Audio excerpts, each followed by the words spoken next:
Hello, hello, hello, ladies, gentlemen, boys, girls. Hope everybody's doing well. Thank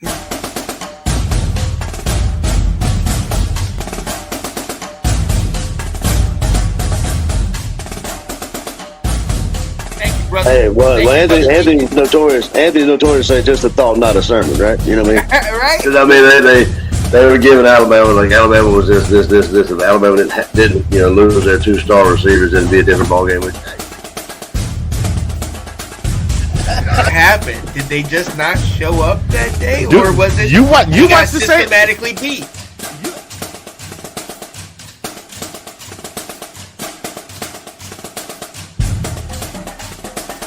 So is it because he didn't get the opportunities we thought he would get because of Kirby Smart's offense? More like I know this is more of a passing.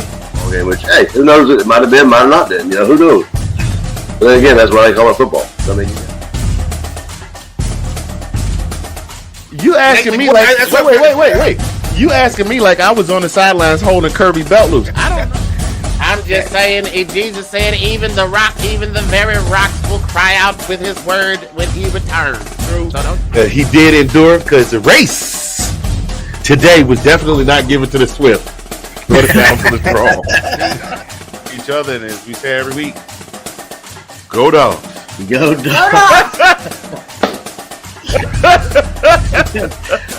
Oh man, that's definitely going on the blooper reel.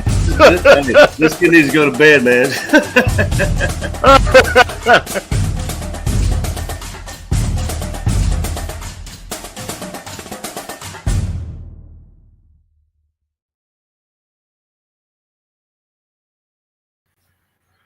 Hey gang, hey gang, hey gang, hey gang. How are you doing? How are you doing? How are you doing?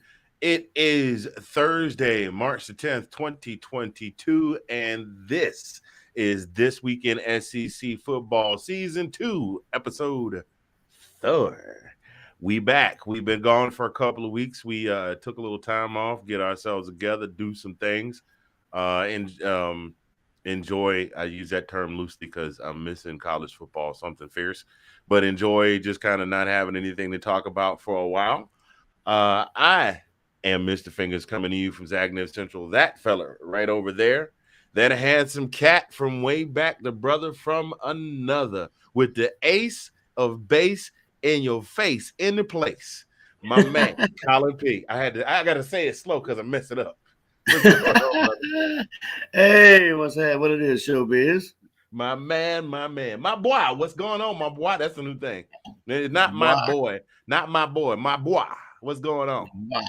Like we all Not much, Jamaican. man. Like you said, man, I'm happy to get back on with you. It's been a little bit of a vacation, but you know how they say you need a vacation from your vacation. So, yeah, I'm happy to be back with you, man. Happy to be back on the set here. Yeah, man, it's good to see you, Doc. You busy? I'm over here sweating and working and stuff, and I'm seeing you in Vegas, seeing pictures of you in Vegas. Oh yeah. You know how it is. Chilling with the people. I'm not gonna bore the listeners with this, but 7 days is way too long. Way too long in Vegas. But, 7 whole days. I tried to set it up. The folks was out there, so I tried to hang out with the friends and then tried to break it up and then hang out with the folks out there, which was fun. Don't get me wrong, but it's very, very tiresome. Hustle and bustle out there in Vegas, just a little bit too fast for old Colin P. I hear you, bro. I hear you, man. I hear you. Dude, I got a chance to go last week before last and go see my folks in Memphis. And unfortunately, we didn't get any good Memphis barbecue this time. I mean, we got some barbecue, but it wasn't the good Memphis kind. It was just so. I won't call the place out, but I was a little disappointed because their food is normally a lot better than what it was. But it was a stomach full, so I take it. And it was good to see mom and pops anyway. I hadn't seen mom and pops since COVID broke out. So yeah, that's crazy, dude. So, I can't imagine. Luckily, my folks come up and see. Obviously, they come to see. I'm fully aware they come to see their grandson. I'm fully aware I've taken a back seat, but I'm fortunate enough they come up about every month. They drive up from Georgia and take that 11-hour drive, and they hang out for about 3 or 4 days, and then they go back home. But they do it pretty religiously every month, which I'm grateful for that. But yeah, I'm fully aware they come to see their grandbaby. I hear you, man. I remember those days when I first moved out the house. They was all, "Hey, you gonna come over and see us?" And we ain't seen him. And I said, "Oh," and I got married the first time, and I was married to the first wife, and then when we had when Sean came along, it was like, "Oh, we gonna come see you. Oh, y'all gonna come see us now? Okay, now come on, we gonna take y'all out for dinner." I see. I see. Said the blind man. Oh yeah, see, there you go. That's the Southern. Yes, sir. Yeah, man. So last week, oh, before we get into it, I normally say this at the beginning of every show, but Colin and I just catching up. If you are under the sound of our voices right now, looking at these handsome mugs, or if you're listening to the podcast replay on one of the many platforms that you can find it on, take a minute to stop and hit the like button or subscribe to the channel. And, if you like what we're talking about, drop us a comment. If you want to disagree with us, drop us a comment. We'll take that too. Just don't go too far. You know what I'm saying? Don't go too far, because we both from the South. We like T.I. say, we not country, because the country is considered an insult, but we might get country on you. Expeditionally. That was, man. Well, I was gonna tell everybody, that's the greatest episode I've seen in a while. It was fun. It was crazy, Anthony, that it came up that day, because I was just scrolling through Facebook and I saw T.I. talking to Fabulous, and explaining the difference between country, and how some people could take it as some sort of slight, people around Atlanta, I kind of get it, but not where I'm from, it's definitely country. You ain't gonna hurt my, you ain't gonna no skin off my nose. I'm definitely country. Yeah, T.I., for those of you that are lost, T.I. has a podcast called Expeditiously, and it's quite genius, actually, the way that the logo is set up, and the T.I. in the middle are lit up, and the rest of the lights are dark. The rest of the letters are dark, and he had the potential hip hop Hall of Famer Fabulous in studio, and they were talking about the difference between being from the South and being Southern and being country. And it was quite an amusing conversation, because y'all know how T.I., if you know T.I., y'all know how T.I. is. Believe everything you heard about T.I., because he is just like that all day, every day, and very, very, very opinionated, very, very opinionated. Opinionated. Yeah. With a opinionated and animated. Very passionate. Opinionated and animated. Very passionate. About what he talking about. You know what I'm saying?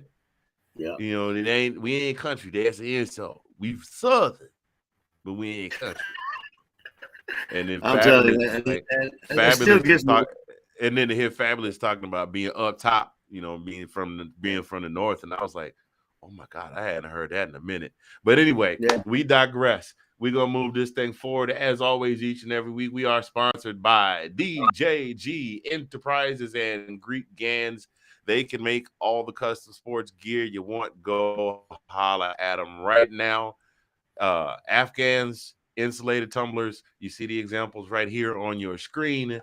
Get at them today. www.greekgans.com. Thank you so much for being a sponsor of This Week in SEC Football. Absolutely. So, rumor has it a bunch of guys got together this weekend just to, show what they could do on the football field.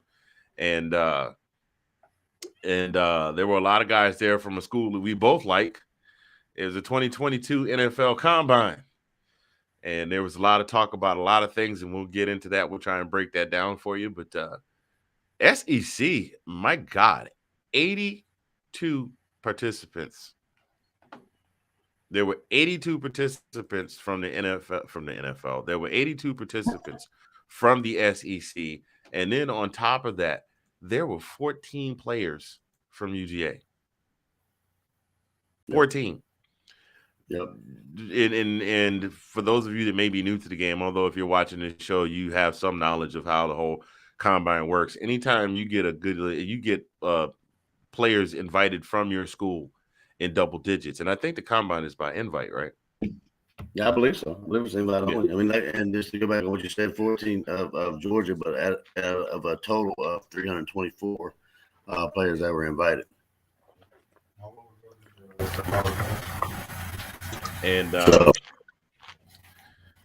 Yeah, so we have 14 players out there, and the guys did really well.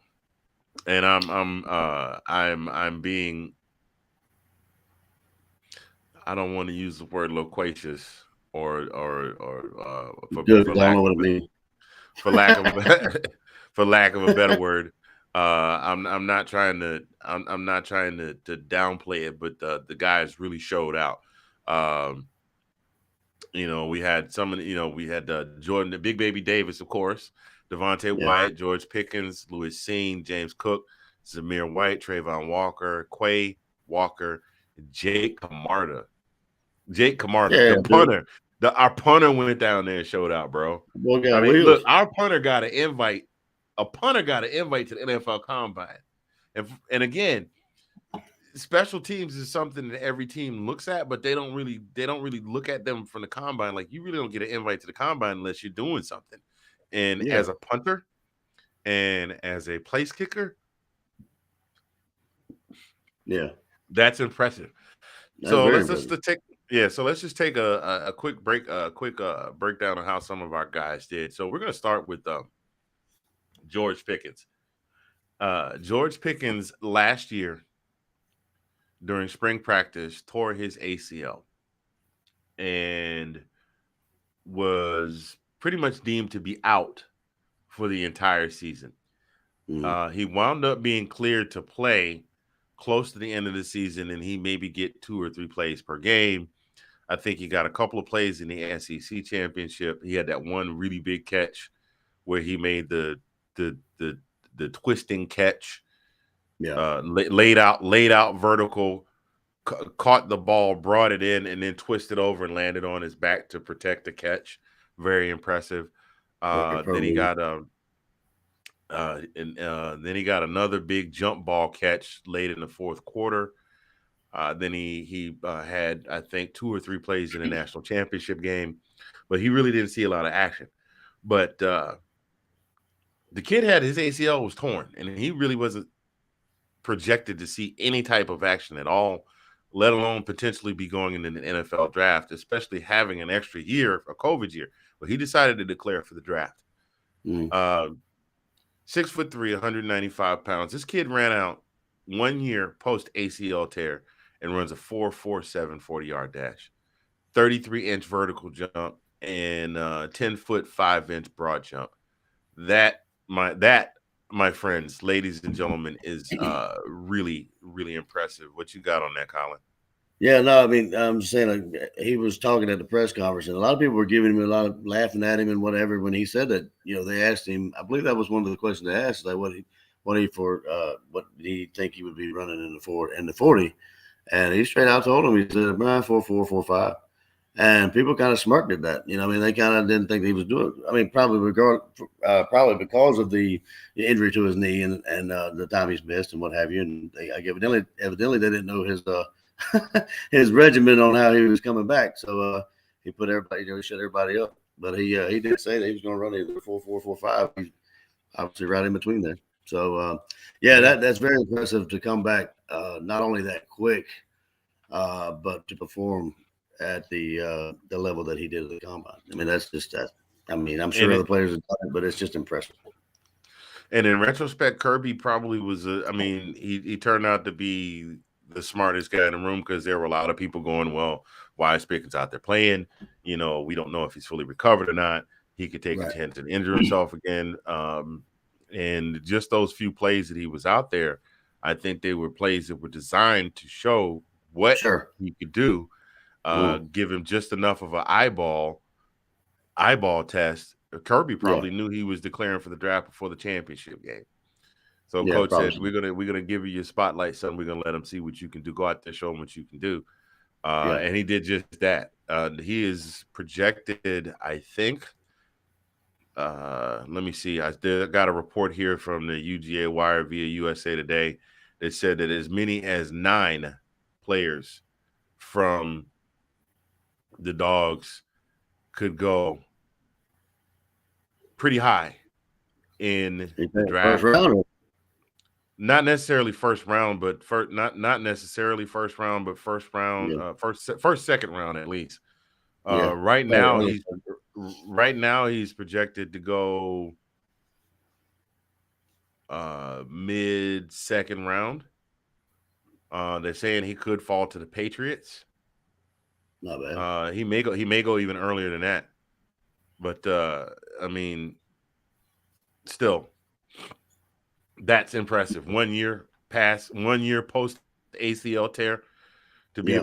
being projected in the top 50 in the And NFL draft. like you were saying, I think you're right when you said like Kirby, was smart, no pun intended, that what he did, because those plays were obviously designed for Pickens, and they were pretty long plays. They were to gain a lot of yardage. I mean, it wasn't somewhere I think around butt hooks, but I mean it was just not. They were pretty long plays, go routes that and what have you. Yeah, But, definitely. And the catch he made in the national championship game, apparently I did not know this, was his longest catch of his career at University of Georgia, 52-yard catch. Yeah. So Yeah. Then next up we had Zeus, running back Zamir White, 6 foot 214. He ran a 4.4. Had a vertical jump of 33 and a half. Broad jump of 10 feet, 11 inches. Now, Zeus is a guy that they were expecting big things out of coming in, and he never could really seem to find a rhythm. You know what I mean? He didn't. Yeah. He wasn't a breakout running back, and of course he came in on the heels of Swift, Michelle, and Chubb. So Georgia being known for being a running team, they were expecting him to do great things, and he looked great. He's a physical specimen if you've ever seen him. Kid is yoked up. I mean, 6 foot 214 doesn't seem like a lot, but just for frame of reference, I'm 6'1", and when I got out of the Army, I was cut, but I didn't have a lot of meat on my bones. I was 178 pounds, so that's an extra 40 pounds of just pure muscle. Right. And the kid can get it in, but anyway, this past season, he definitely came into his own. I think he was averaging somewhere between 5-6 yards a carry. I mean, when it come time to start, playing grind the clock out, but he was virtually unstoppable. He was going to get you a first down. Sometimes on 3rd and long, he was going to break out and get you a first down. Between him and Cook, you couldn't stop that offense. Yeah, it reminded me a lot of Chubb and Michelle. I mean, they're like look like them again, like their tandem. You had a bowling ball and then you had a finesse runner. I mean, a guy that could that could cut, and not only, I didn't mean to cut you off. Are you good? Thank you, just talking. You okay? I'm good, man. Jump in, get in when you fit in, bro. But no, but I was just saying that, and not only was it a good story about Zeus. I don't know if everybody saw the story on him and on ESPN, but you can see the fire in his eyes, and like you said, if he was in the ball game, he was going to get you, a couple yards, more times than not. But he was the I guess, quote unquote, battering ram like Chubb used to be. Up the middle, what have you, and then you have the defense on their heels, and then throw in Cook and have him outside. And, he would joke and take off sometimes. Oh yeah, and I mean he had a couple of he had some night, and he showed that he had breakaway speed too. I mean once you got through that first line, especially with those guys with them stacking the box like they were stacking them because they knew Georgia was going to run. You break through that first line, those the secondary had to catch him. Yeah, if they ever got outside, it was over. Yeah. And so, let's see. I don't know if he's projected to go really high. I don't know how high he's projected to go in the draft, in this mock draft. I'm looking to see if his name is on here. This Big Baby, this George Pickens. Okay, stop messing with me. I don't think his name is on here. I don't have a projection for him just yet. But I think he'll wind up being a good second round pick. Yeah, I agree with that. So he'll wind up being a good second round pick. He'll wind up in a program where he will be able to share some running back duties and not take a whole lot of wear and tear. I can't think offhand. I think he would be a great addition to a team like, say a Tampa Bay, because Leonard Fournette has been in the league for a while. He's taking a little bit of wear and tear. He's not the Leonard Fournette that was running up and down the field at LSU anymore.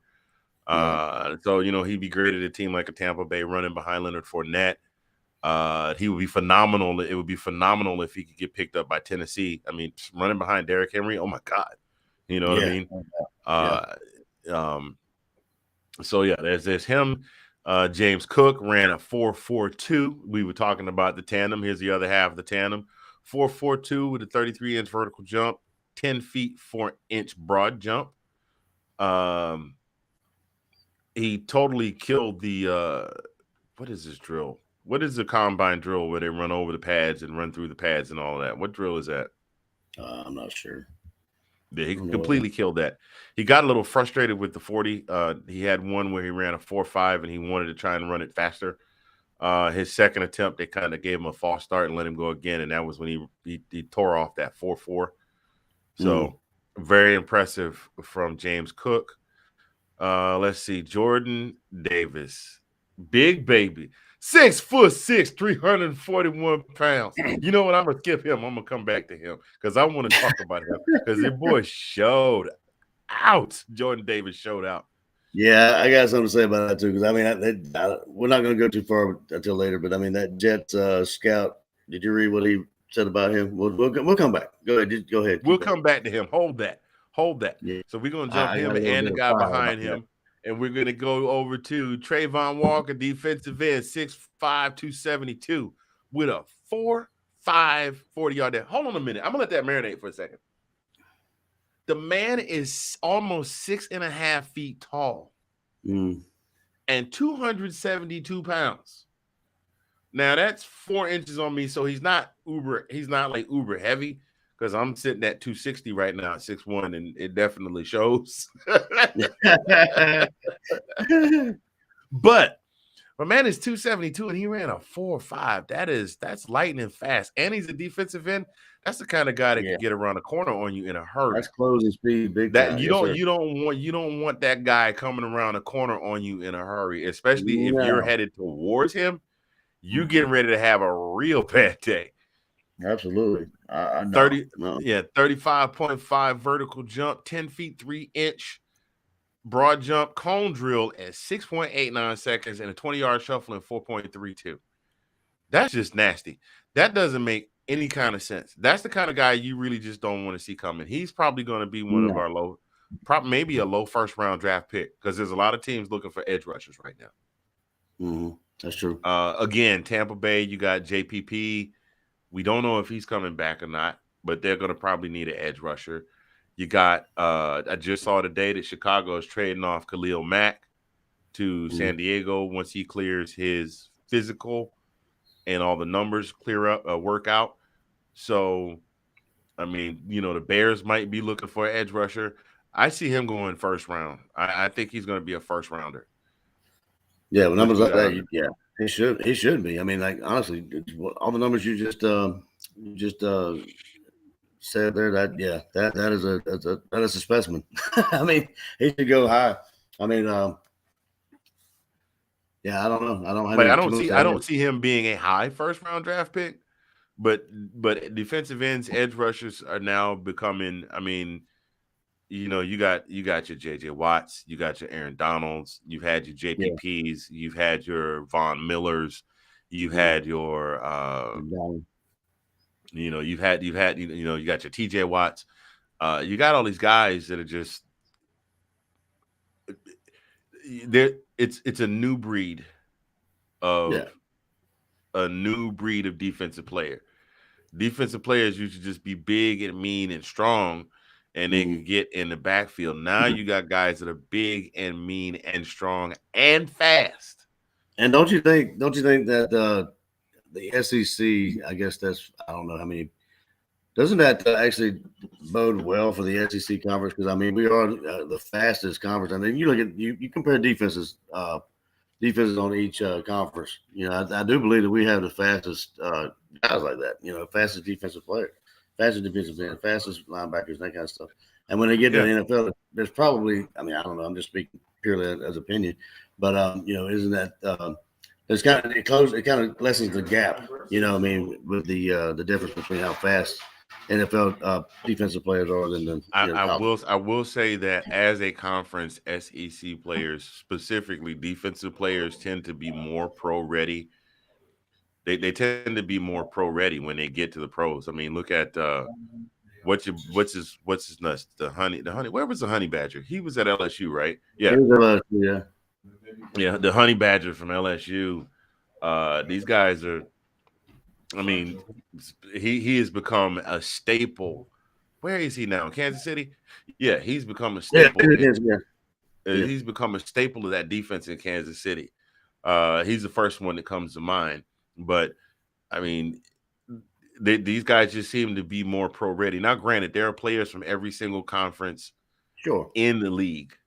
Yeah. But just as a whole, SEC guys they appear to be, on the surface, they appear to be a lot more game ready for the NFL when they get to the league.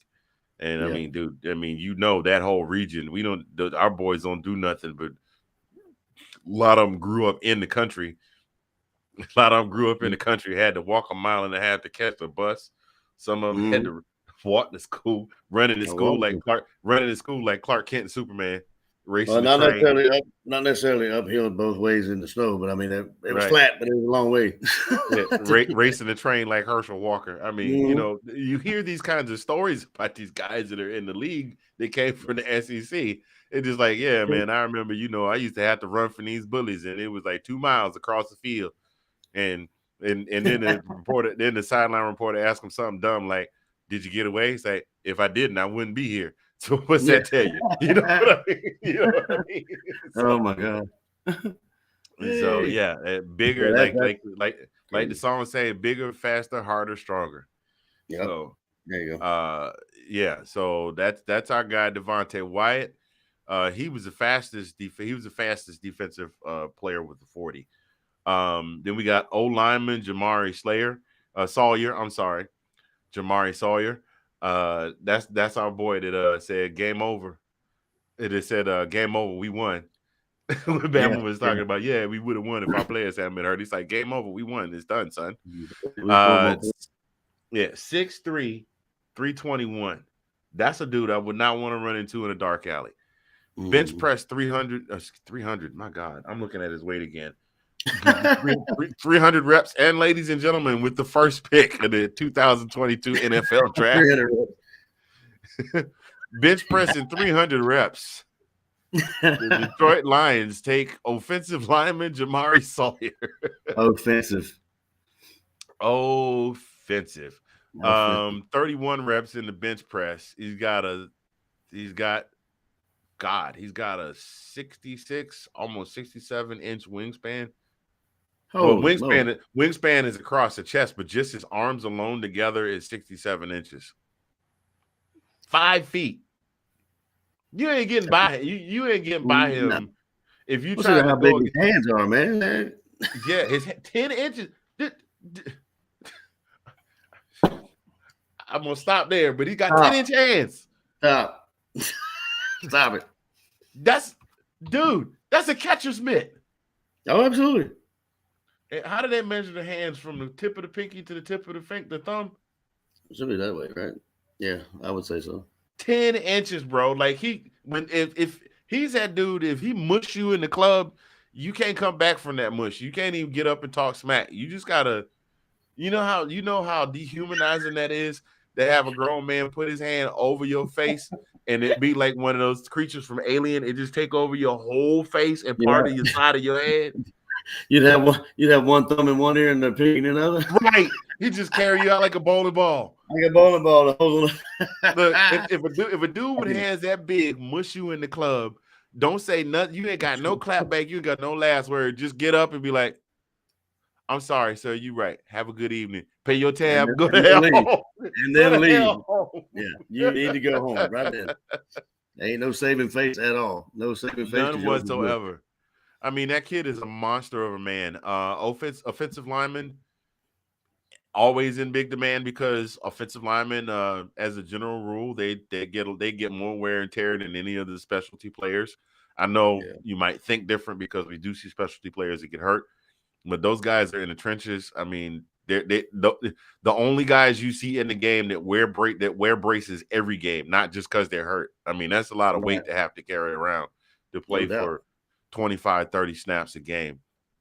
Linebacker Channing Tindall, 6'2", 230 with a 4.47 40-yard dash, a 10-foot 9-inch broad jump, and a 42-inch vertical. 42, good Lord. 42-inch vertical. That cat almost jumped 4 feet. That's crazy. 6'2", like that's a guy that can definitely dunk. At 6'2", you can jump 4 feet. You well up above the rim. You dig what I'm saying? Oh yeah, he's probably staring at it. He's probably eye level with it. Above the rim, above the rim. Matter of fact, wait a minute. Let me see this here. Oh my God, that was ridiculous. I had to watch it, but I had to mute. I wanted to watch it, but I had to mute the sound so we didn't get a copyright ding. But it's ridiculous. That's a specimen. Linebackers. I don't know who needs linebackers, but I know I can see him being a second round pick. Yeah. Linebacker Quay Walker, 6'4", 241, 4.5 40-yard dash, 32-inch vertical, broad jump, 10 foot 2 inches. What do you think about him? He was the third fastest amongst. He was third fastest amongst the linebackers. No, I was just looking at that. I was looking at everybody collectively, and we had nobody ran less than a 5. So I mean, he's another one, another linebacker that's obviously a quick guy, can get around the corners real fast, or he can actually close his speed is the biggest thing. The outside receivers getting their pass, whatever, he'll be able to close pretty fast. I don't know when he would go. What do you think? I think, closing speed means everything, especially with football being a game of inches and feet, and literally being a game of literally being a game of inches. Sometimes that inch or two is the difference between having to punt and turn the ball over, or in a crucial fourth quarter situation. Sometimes we see it both at college and the pro levels. That's the difference between having to kick a field goal or having another set of downs, being in 4-down territory and being able to take a shot at the end zone. So anybody that can break into the backfield and close on a running back, close on a scrambling quarterback, or having enough speed to be able to run sideline to sideline. Like maybe you got, the left center of the field, and safety, receiver breaks off and gets away from his cover man. You can come in and assist. You know what I mean? So I think he'll do. I think he'll do fairly well. I think he will be another second round draft pick. Like right now, everybody that I've gone through, I don't see going any later than second round in the draft. Yeah, I agree. I mean, I just and just to add on to the closing speed. I mean, do you remember when this is obviously a different story? This is offensive. Ben Watson chasing down Champ Bailey. Remember that whenever Champ he intercepted the ball, and I think it was New England. Ben Watson was with New England still, and Champ was with the Redskins. And I think Champ intercepted on like a 1-yard line, ran all the way back, and Ben Watson was up top. And you look it up. I mean, Ben just turned on the afterburners. Like he passed everybody and then closes. I mean, just caught him at the 1-yard line. Champ thought he had it made, and then he knocked him out of the 1-yard line before he scored. So the one that always comes to mind for me is Darrell Green walking down Tony Dorsett. Yeah, that was rookie season. At a diagonal. Mm-hmm. At a diagonal, not straight line. A diagonal. No. Yeah. Same with my man could burn. And that was two Georgia boys, right? You know, Ben went to Georgia too, so they had to have a laugh after that. So it was it was funny. And they talked about it later on. Like, they probably patted each other on the back and went "Go Dogs" and then went to their respective huddles. You know what I mean? Exactly. But yeah. So next up, we got safety Lewis Cine, 6'2", 199. Ran a 4.37. Good God. Yes, sir. I like him, man. Anybody that runs a sub 4.4, I think could easily run at least just over a 10-second 100-meter dash, just over. Mm-hmm. Now, granted, the world record's like 9.6, so that's like 0.4 of a second's worth of difference. But 10 is it's still pretty damn fast when you consider that like Carl Lewis was running like 9 in the 80s, was running like 9.9. 9.95. I think he got maybe in a 9.8. So anybody can run 10 seconds is pretty doggone fast. That's fast. He's got a vertical of 36.5 and a broad jump is 11 feet 1 inch. That was the best broad jump amongst the safeties. I think it was a big statement performance on his part. This kid has a lot of determination. I mean, he's determined like nobody's business. That they did the story on him and Zeus, and I think that was in high school. And they said, "What do you want to do?" They said, "We're going to go to the University of Georgia. We're going to win a national championship."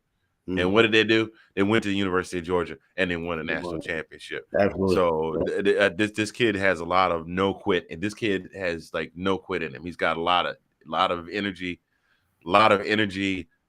highly motivated, self-motivated. So I can see him having a good long career in the league.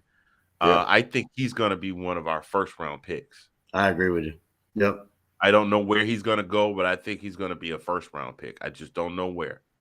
Just depends on who needs him, because I know he was a leader in the locker room. Like he was one of the premier leaders we had, and I know Kirby said that countless times that he was one of the ones that getting everybody up, and even several times that we've been down, in the locker room, he's mentioned Stein, several times. Yeah. Now here's the thing that's got me. It makes me a little sad. I'm watching all of these guys perform and play their hearts out. They play their hearts out. They perform their hearts out. And is it bad that it makes me a little sad that I don't think not a one of them will play in Mercedes-Benz Stadium? I mean, is that a bad thing right now, though? I mean, I wouldn't want to kind of put that on him right now. Well, I wouldn't want to put it on him either. But we maybe know, eventually, when we get a little better, we know since the conclusion of the 2019 NFL season. Let's see, 2018, 2019. Yeah. Since the conclusion of the 27 and 2018. Since the conclusion of the 2018 postseason, Atlanta has not been good. Atlanta needs help, and Atlanta needs to stop just willy-nilly picking people. I mean, they got Cordarrelle Patterson. Patterson. They still don't have him on a contract. The best of my knowledge, they still got Matt Ryan. We're diverging off the path for a bit, but stay with us, y'all. I mean, you see what Atlanta has done the last few years. All this talent you got right at home. Athens is an hour away from Atlanta, if that, right? Mm-hmm. It ain't that far. No, I don't have to. Maybe I don't have to. You can draft these guys, and they could just come right on down the road and help improve the team. But I mean, yeah, absolutely. When you got Ridley, he's out and betting $1,500 on betting. You know what I'm saying? Something definitely the culture or whatever around that team is definitely not right. I mean, you don't have to be a brain surgeon to see that, but I mean, it's just something's not right. Something's not right. I think I said it before. 51 broke them down, and as seasons passed and they continued to not win. I mean, think about this. Matt Ryan's the only player left on the team that I can think of that was on that Super Bowl squad. Yeah, just like the Braves. I mean, the Braves only kept Freeman. I mean, and maybe a handful, maybe one or two other people. So I mean, they're honestly in a rebuilding phase like I ain't never seen. You know what I'm saying? They need help. You're right. You're absolutely right. They need help. They need to get it from somewhere. Yeah, I mean, how great would it be if Georgia Georgia had some people that they could kind of filter in there and play, in the state, keep playing in the state they came from. That'd be great. Right. Great. Right. And there's no shortage of talent, for sure. Yeah. So absolutely.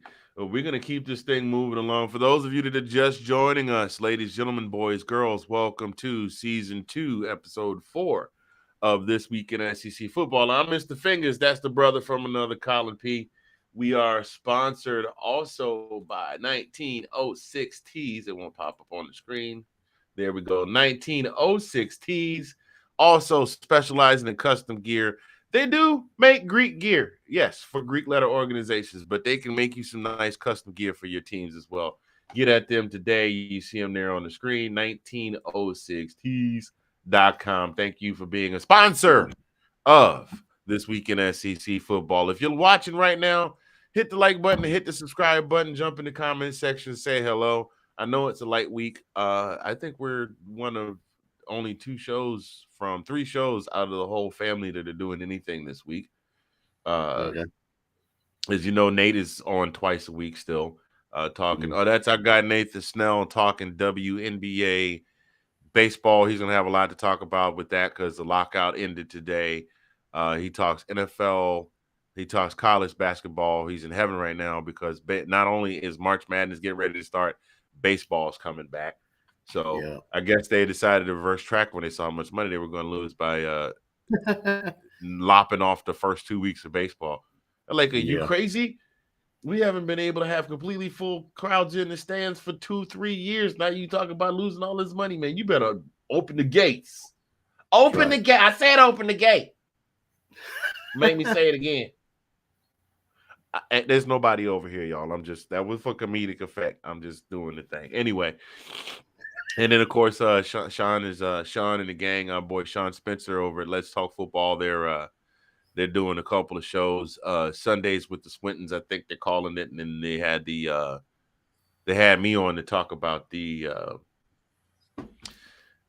Commander Carson going to the Commanders, which was a lot of fun. But we will get into that. We could talk about that later, man.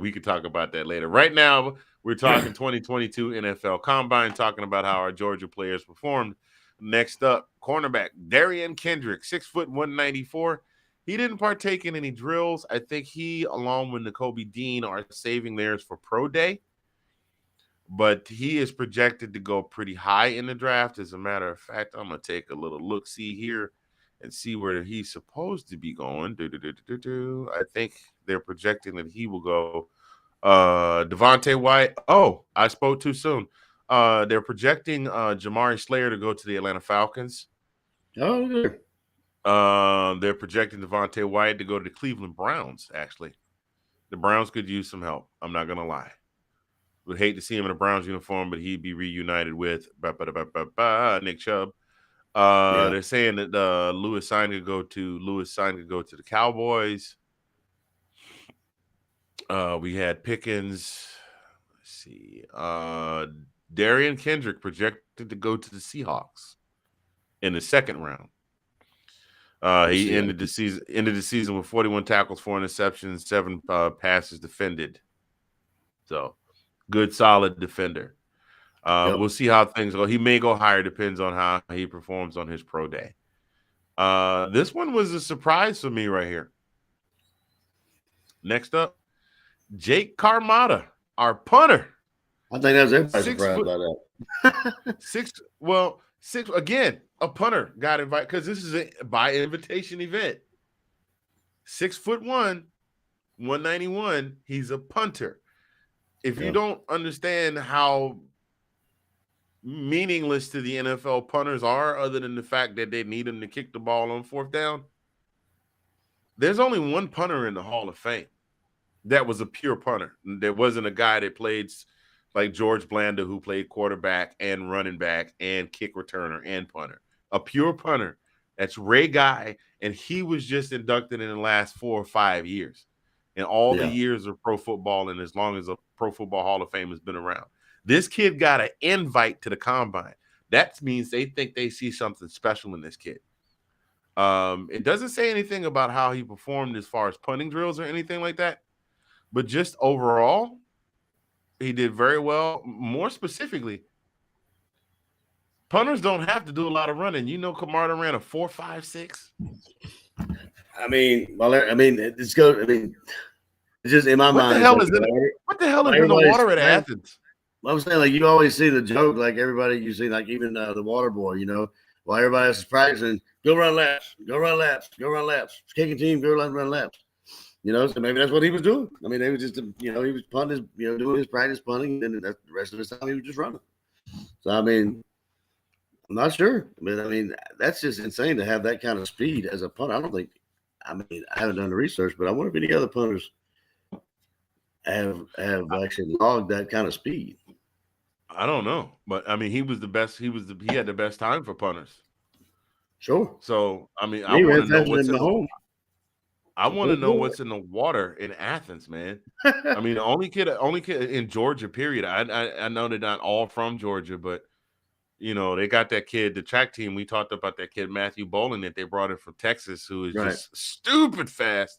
Right. Like he's probably, he's part of our currently first place in the conference 4x100 team, which I can't wait to see once they start actually showing track and field on TV. But this kid's 4.56. That's freaking fast. Yeah. Jake Camarda, punters don't normally get drafted very high, but he got an invite to the combine, so I could see him maybe being a high second-round pick. Yeah, I don't know who would be needing a punter. I mean, I don't really follow too closely on that, but I mean, whoever's got the punting job right now, they better watch out because I mean, that job might be in jeopardy. Whatever. Well, also you have to consider there's guys in the league that have been in the league for a while, and somebody's going to retire or get traded. Right. You know what I mean? No, I understand that. Yeah, absolutely. So here we have another O-lineman, Justin Schaefer, 6'4", 314, ran a 5. He's the first one to go over 5 seconds. 5.14 in the 40, 25.5 vertical jump, 8 feet 11 inches broad jump. He still got a 66.5-inch wingspan and 10-inch hands. I don't know with those kind of stats if he's going to get picked up. He'll probably wind up being maybe a third rounder. Yeah. He'll wind up maybe being a third rounder, maybe make the practice squad. And then of course, Nakobe Dean, who did not participate in drills. And that's it for our boys that were in the combine. Yeah. So out of all those guys, I don't see a single one of them getting out of the second round. Maybe, like I said, third round for our guy Justin Schaefer. And even then, offensive linemen are not supposed to be fast, and they don't really have to jump high. They just have to be big and strong and be able to keep people off the quarterback and break open holes for the running back. Exactly. That's about it. And block downfield for about maybe 5 or 6 yards. If a running back breaks a run, that's about it. So yeah, I can see. Actually, now that I think about that, he'd probably go second round also. So they got Georgia's Trayvon Walker potentially going to the Packers in the first round. Yeah. Nakobe Dean, they project him as a high first rounder going no lower than 7 with the 7th pick to New York for Nakobe. Giants? Yeah, going to the Giants. Yeah. Which would not hurt. It wouldn't necessarily hurt him per se. It probably hurt his chances of ever getting in the playoff. But I mean, if he goes to New York and shows the hell out, one of two things they'll either trade him. Yeah. They'll either trade him or build some people around, give him a nice contract. Yeah. Although I'd like to see him get an opportunity to play for a championship, but we know that only 32 teams and only one team can win the trophy every year. So and we're not one of them that has. No, unfortunately. Just some other notables that were at the combine before we get into the couple we wanted to really talk about. There was Matt Corral from Mississippi State, from Ole Miss. Sam Howell from North Carolina. Derek King, really?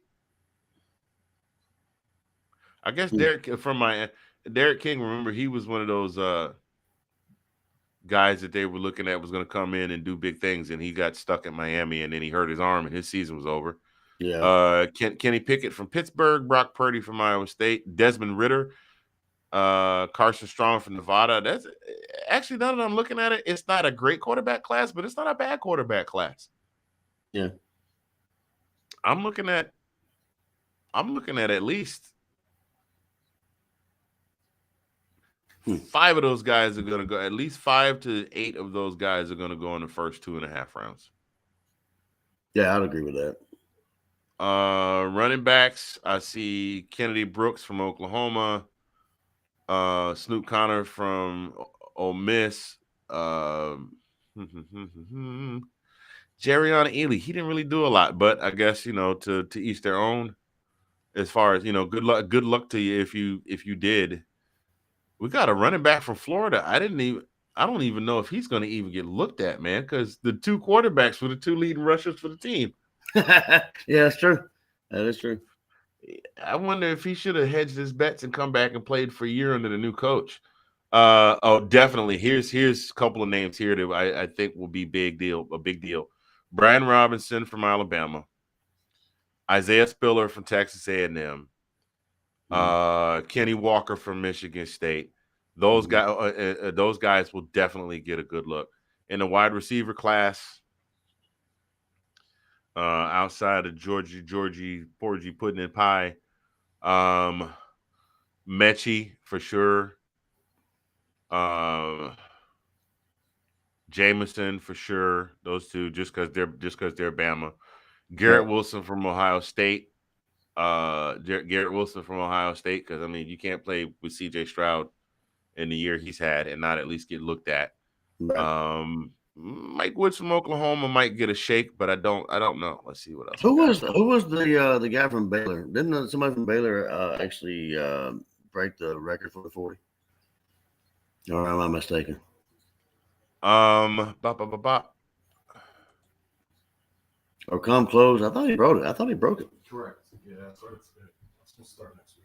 If I am not mistaken, you may be correct, sir. I don't have the stats for how everybody performed in the 40. I just have our guys pulled up. Oh, come on, stop messing with me. There we go. So those are your wide receivers. Tight ends. I didn't really see a lot out of the tight ends this year. There's a lot of Oklahoma players and Virginia Tech players here to declare for the draft. We'll see what happens with them. We got the old linemen. We got the defensive linemen. Yeah, not a good job thinking, but yeah, it was Baylor cornerback Kalon Barnes. He ran a 4.23. Oh God, that's stupid. Stupid. He might not have even been a first-round draft prospect, but his stock definitely went up just because of that. Only name that I see that's really, really, really standing out to me in the defensive lineman list besides our guys is, of course, Aiden Hutchinson from Michigan. I know that he was kind of rendered ineffective in the national championship game, but I've seen the kid play and the kid can ball, so I think he'll have a more than average shot at getting picked up. I just don't know where. Right. That's the thing is me not knowing what all the teams in the league did last year and what their needs are, other than watching the Bengals play, and the Bengals need a whole offensive line. So we might, all of our Georgia players might wind up in Cincinnati. They may. Yeah, they may indeed. So I'm just looking here to see if any other names jump out at me. Defensive backs. Nothing jumps out at me there. Not that I wasn't watching other teams. It's just, let's see, specialists. Dicker the kicker from Texas. No. Go ahead. Yeah, Cameron Dicker. They call him Dicker the kicker. He's with the Longhorns, and the kid's got a cannon for a leg. Uh-huh. I think he only missed like 2-3 field goals. Was it? Wow. Huh. And he can boot them too.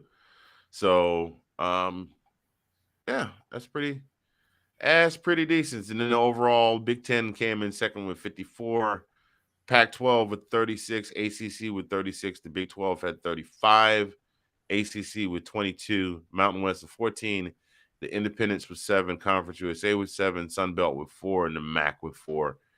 And then there were 21 prospects from FCS and Division II.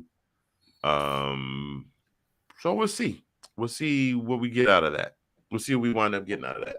Yeah, all that stuff to me, it's great that they doing so well, and I hope the best for them going on. But it breaks my heart we're losing 14, 14 players we're losing. I'm sure we have been reloading, so I'm sure somebody's gonna step up. But hey, well, I'm gonna say the same thing. Same thing that the Georgia fans have been saying to Alabama fans since the national championship game. Next man up. Next man up. Absolutely. Like Operation Wolf back in the day. Reload. Yep. Absolutely. Reload. I know they will. I mean, like I said. Yeah. So before we go another further, we can't not talk about these two guys. Defensive tackle Devontae Wyatt, 6'3", 304, vertical jump of 29, broad jump of 9 feet 3 inches. So he can't jump very far, can't jump very high, but hell, he's 304 pounds. What you expect? If you get that much weight off the ground, I'm impressed. Yes, sir. But he was the fastest defensive tackle at the combine with a time of 4.77 in the 40-yard dash. You must have them people running, man. I mean, I ain't never seen any defensive lineman and run that fast. I don't think in my lifetime. I mean, you usually don't hear that kind of fast times with defensive linemen, that kind of stuff. Well, I do know this, Matt. When Matt Bowling came on campus, there was this big deal where the coaches? I think it was a combination. It was the coaches took on the members of the coaches took on the players in a 4x100. And the players snuck in Matt Bowling, and he completely smoked Kirby. It was hilarious. But I think they do go out there, and I think they go out there and run with the track team. Yeah, I wouldn't doubt it. I think they run with the track team. I mean, that's the only, and I don't know if it's true or not, but it makes a hell of a lot of sense when you look at how these guys are playing and how fast they are. I mean, your punter's running a 4.5. Yeah, I mean that's sick. And the punter don't even have to run. Yeah, I mean, no explanation, but hey, whatever they're doing is working. I mean, they got them.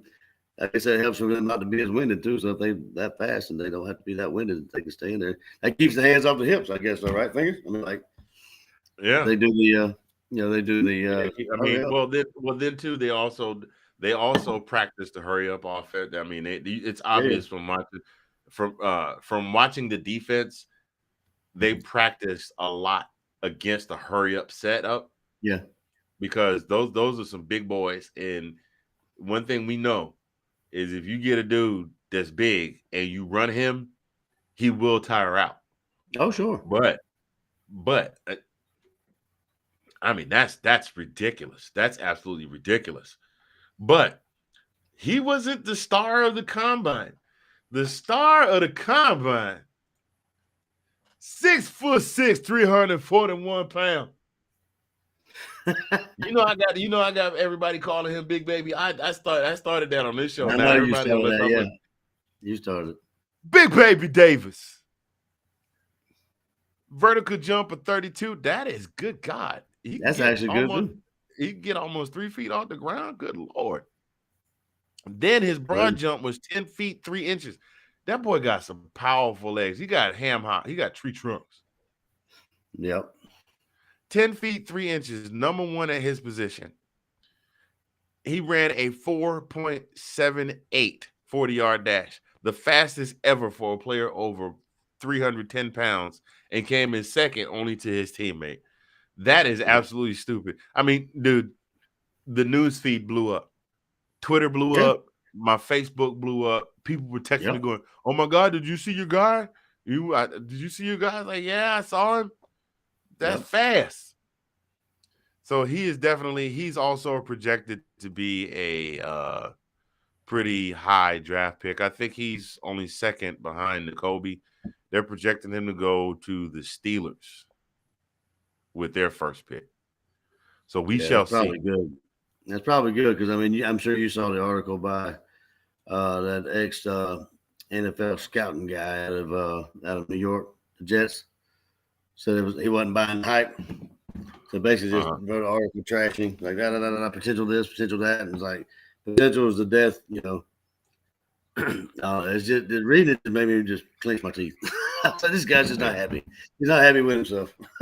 No, not at all. Well, you don't have to like, coddling. I mean, it's facts. It's all written down on paper. All his stats are there. You know what I mean? You don't have to blow any smoke. Yeah, that's not potential. We see what the boy can do.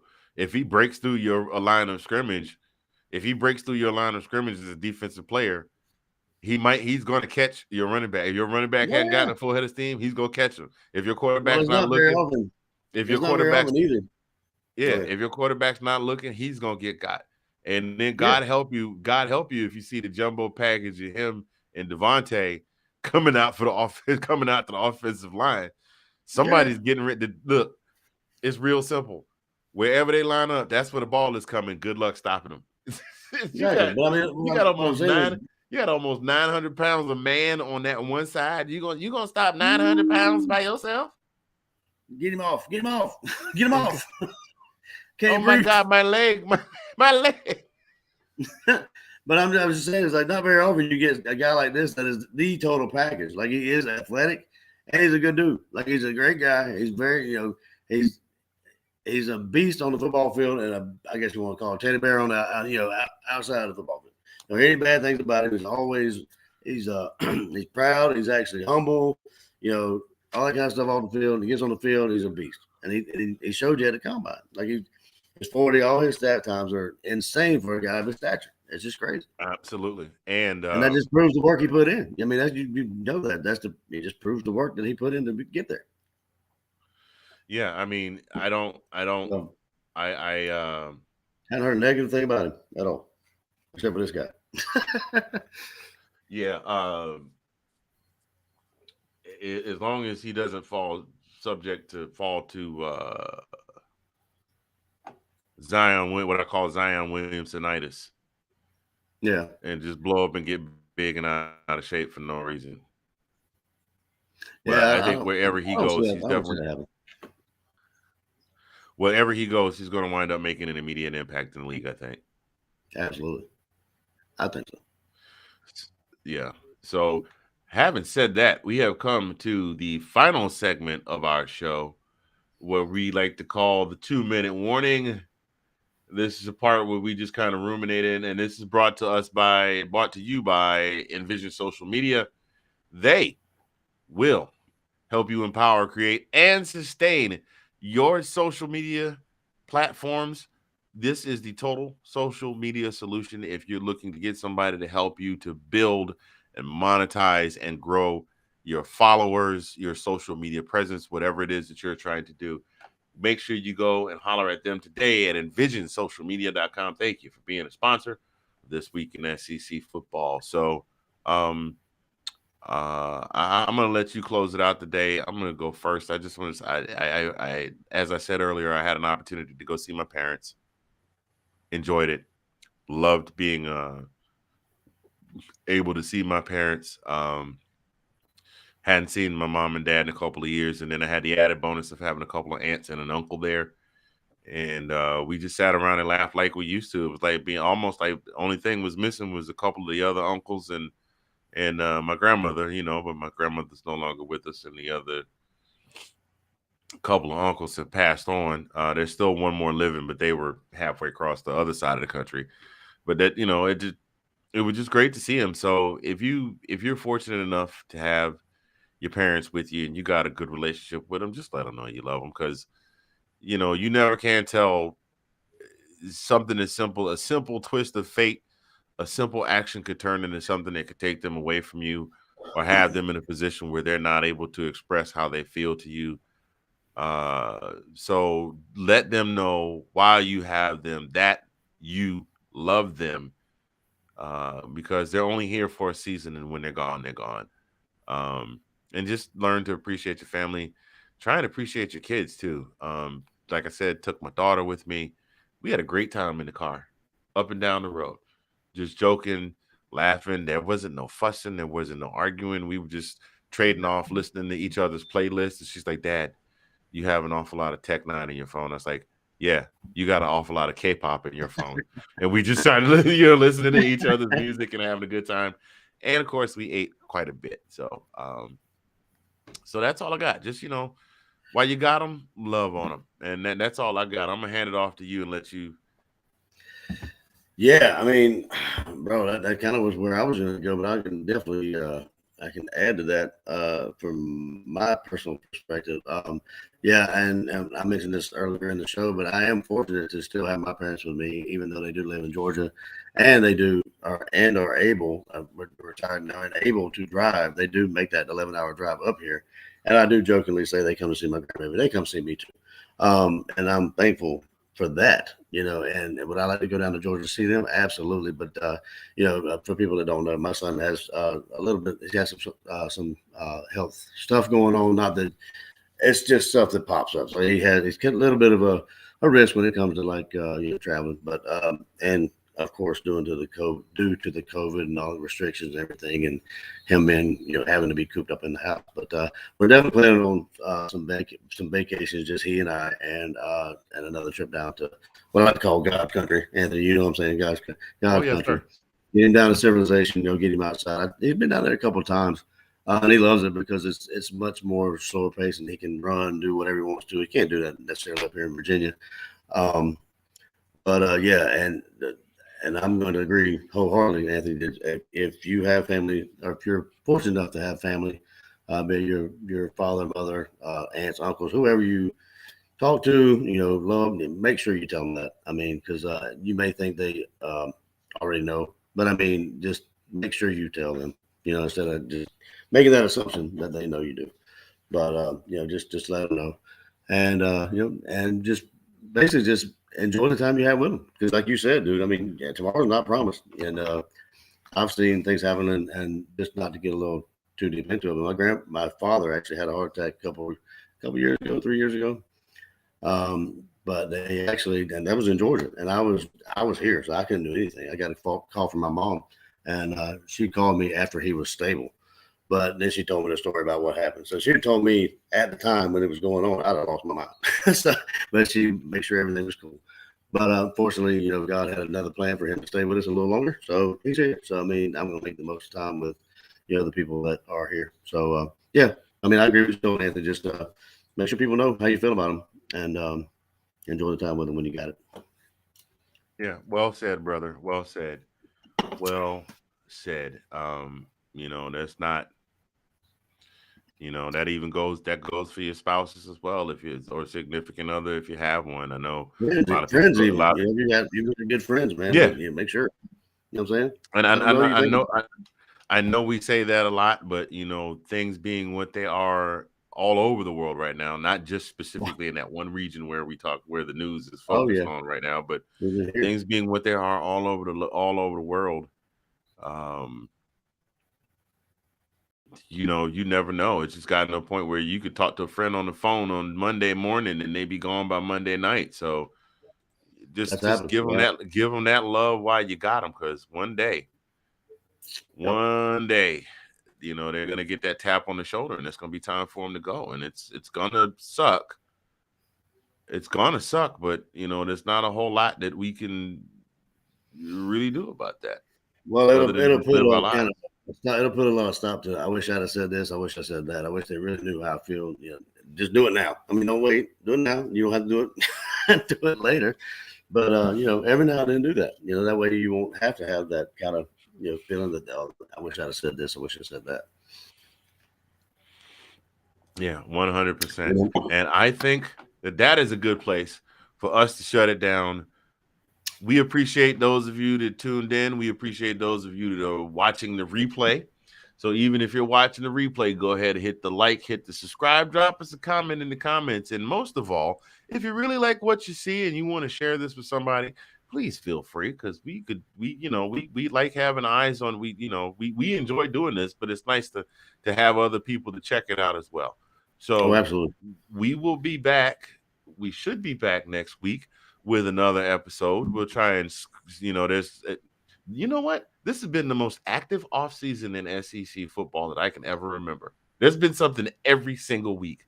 And we had this conversation last episode, Anthony, that we were like, we were going to be looking for things to do, and then you had that 3-ring circus with the coaches and everything, and now, it's very active, like you said. Yeah. So, but we'll be back next week. Until then, you guys enjoy yourselves. You have a great weekend. I have been Mr. Fingers from Saginaw Central.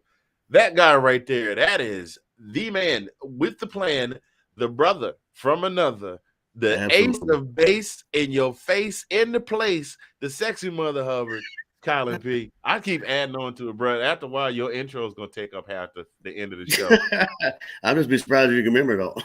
Hey, I'd be trying, man. I'm going to have to start writing it down after a while. I'm going to have to have a teleprompter over here like we're on the news. But we appreciate you. We appreciate you all rocking with us, and we are going to get out of here. We will see you next time. We are OUWT. Out. Yo, dog. Be good. We'll see you. Your Bama does what Bama do. That's it.